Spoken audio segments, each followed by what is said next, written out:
The U.S. Air Force set out to return to Cold War numbers by growing nearly 25% and taking on hundreds more planes to form an additional 74 squadrons, Air Force Secretary Heather Wilson announced on Monday.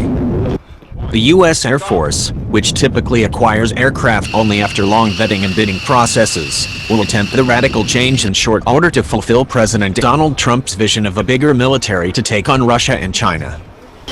In the U.S.'s new National Security Strategy, National Defense Strategy, and Nuclear Posture Review, the Trump administration redefined the U.S.'s foremost enemies not as rogue groups like ISIS or Al-Qaeda, but China and Russia.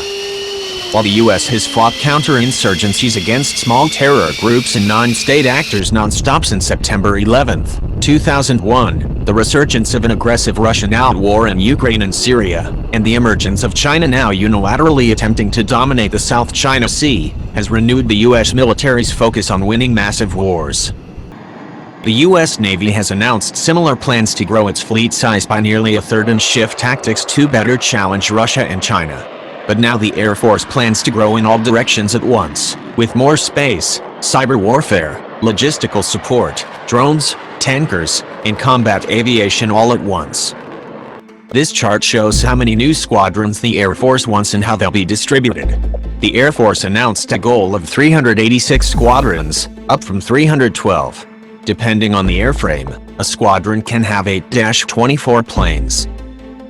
For the bomber squadrons, which include nuclear-capable bombers like the B-52 and B-2, that number will grow only slightly and likely include the mysterious new B-21 Raider bomber, which no one has ever seen outside classified circles. In the fighter jet department, it's likely F-35s will comprise most of this growth. Aerial tankers and intelligence, surveillance and reconnaissance platforms, likely drones, will also see a big bump. The Air Force hopes to build the force up to 386 squadrons by 2030, but has not provided any information on how it plans to fund the venture. The U.S. Air Force had requested $156 billion for next fiscal year, already a 6% bump over the previous year. While Wilson promised to streamline acquisition, which famously can take years and cost billions, there's real doubts about how fast the organization can move. The U.S. Air Force started working on the F-22 in 1981. It first flew in 1997 and first went into combat in 2014. The F-35 started in 2001 and just last year experienced its first combat in Israel service.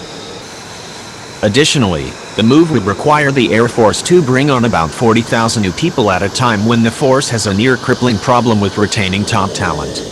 We are not naive about the budget realities, Wilson said at the Air Force's annual Air, Space and Cyber Conference.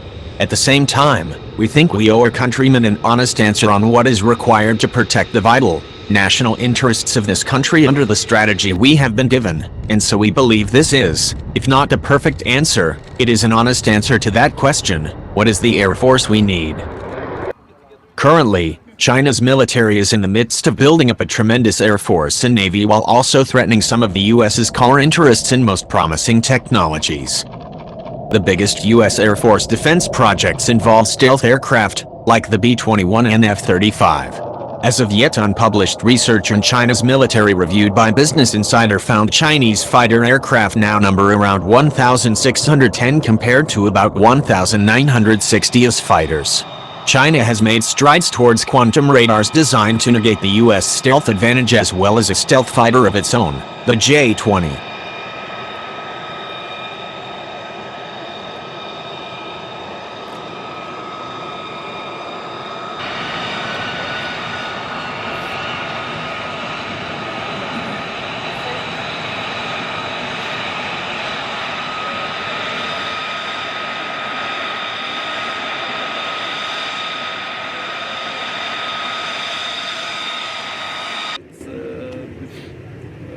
First is opening remarks from our colonel.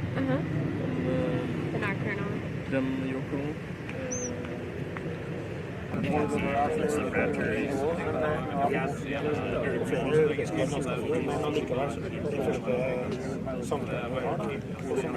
Yeah.